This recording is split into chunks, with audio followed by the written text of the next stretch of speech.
Herkese merhaba, kanalıma ve mutfağıma hoş geldiniz. Bugün sizler için içi fıstık ezmeli, dışı çikolata kaplı ikramlık hazırlıyorum. Çayın, kahvenin yanına çok yakışacağını düşündüğüm tarifimi eminim sizler de çok beğeneceksiniz. Sizleri çok bekletmeden tarife geçiyor ve keyifli seyirler diliyorum.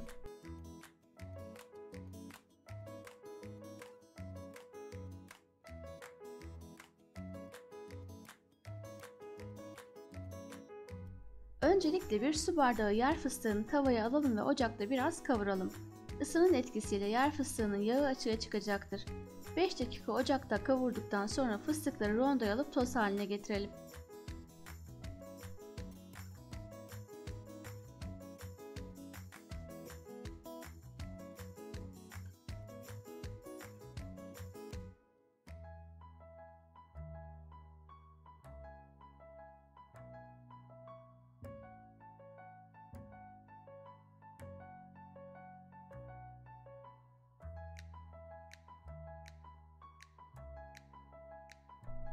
Üzerine 2 yemek kaşığı bitkisel yağ ilave edip tekrar rondodan geçirelim.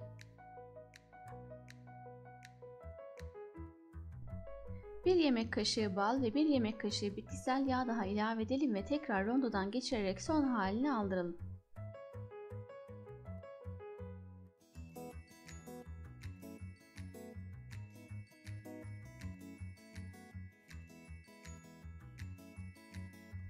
Fıstık ezmemiz hazır.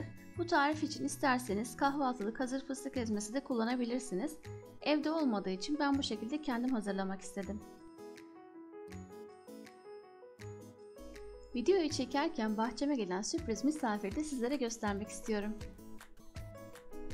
Günaydın Tilki. Günaydın. Ne yapıyorsun?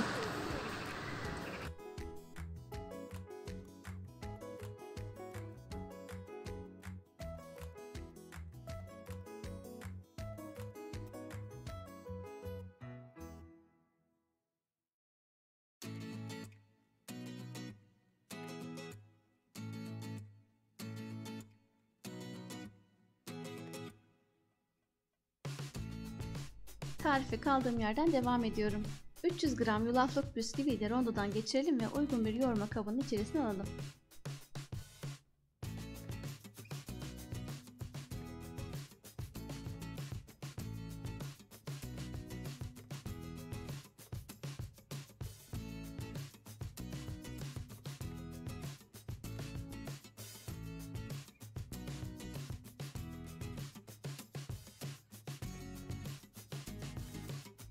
Yulaflı bisküvileri uygun bir yoğurma kabının içerisine alıyorum.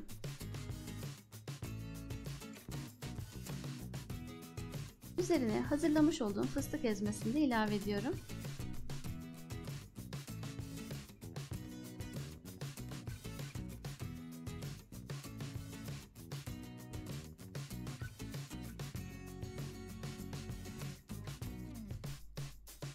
Öncelikle bu malzemeleri yoğuralım ve kıvamına bakalım.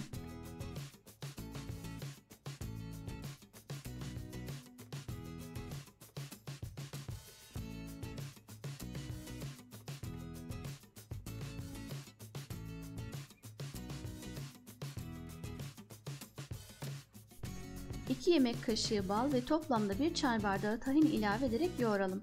Elimizle sıktığımızda dağılmayan bir kıvamda olması gerekiyor.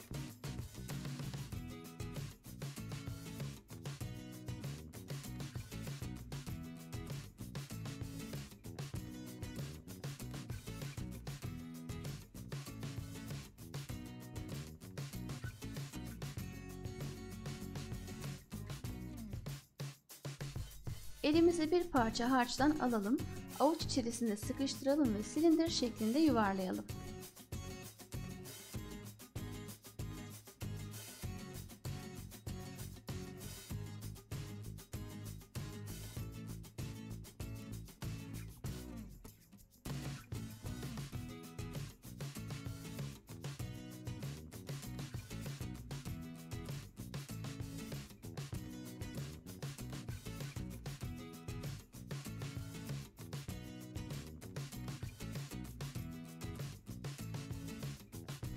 ...4 santim uzunluğunda silindirler hazırladım. Boyutları aynı olsun diye fazlalıklarını keserek alıyorum.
Tüm harçtan bu şekilde silindirler oluşturalım ve buzdolabının buzluk kısmında en az 1 saat dinlendirelim.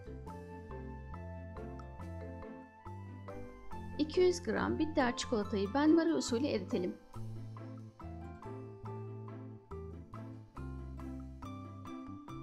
Hazırladığımız fıstık ezmeli ve yulaflı bisküvi harcını çikolatayla kaplayalım. Fazlasını kaseye damlatalım ve yağlı kağıt serdiğimiz servis tabağına alalım. Tüm ikramlıkları çikolatayla kaplayarak aynı işlemi tekrarlayalım.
İkramlıkları buzdolabının alt rafında çikolatalar donana kadar bekletelim.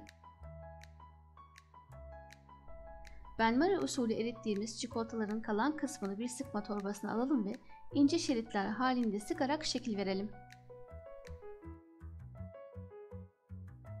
Bu arada ben kilitli bir buzdolabı poşetini sıkma torbası olarak kullandım.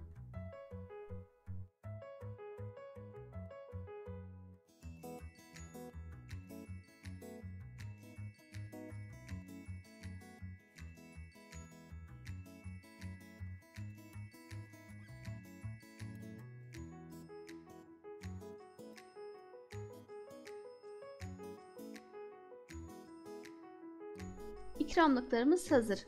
Fıstık ezmesi, bal, yulaf ve tahin birbirine çok yakıştı. Misafirlerinize kahve yanına ikram edebilir ya da bayramlarda çikolata yerine bu ikramlıkları sunabilirsiniz. Tarifimi buraya kadar izlediğiniz için hepinize çok teşekkür ediyorum. Kanalıma hala abone değilseniz lütfen abone olmayı, yeni tariflerimden haberdar olmak için bildirim zilinizi açmayı unutmayın. Her hafta birbirinden güzel tariflerle bu kanalda sizlerleyim. Yeni bir tarifte daha görüşmek üzere, hoşça kalın. Hepinize sevgiler.